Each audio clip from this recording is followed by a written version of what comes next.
Hello, you're watching Got Space Game and it's time for DCS and 3 or less. Today we're in the Chinook showing you how to pick up and drop off troops. Before we start flying I'll show you what to do in the mission editor to have your troops ready for transport. I've included timestamps so you can skip ahead to the flying, and as usual keybinds are at the end of the video. We're right at the start of early access so all of this is subject to change.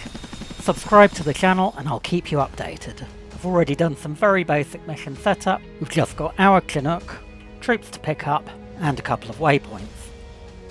Select your infantry unit, and we'll set up a triggered action for the unit. Add a new action of type perform task, and the action is embark to transport. When something triggers the action, the unit will run to the triangle point here. You'll notice that the default position has put it into the water, so let's get it onto the land. Once you're inside the zone radius, you'll be able to talk to the troops and get them to mark their position or embark to your helicopter. I'm going to set the zone radius nice and big, that way we can have our troops drop a smoke marker while we're still a good way out. As the name suggests, these triggered actions have to actually be triggered by something in order to run. This can be almost as complex as you want it to, but for now let's just set it up to trigger when the mission is loaded. Set rules for trigger, new trigger. We're not going to add any conditions, but you can do it here. What we will do is add a new action of type AI task push.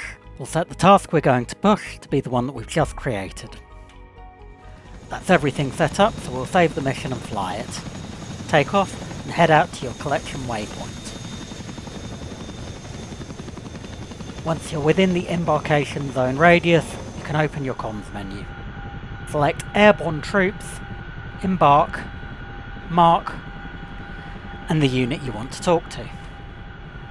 This will get them to drop red smoke on their embarkation point. Fly out to the smoke marker and land near the troops.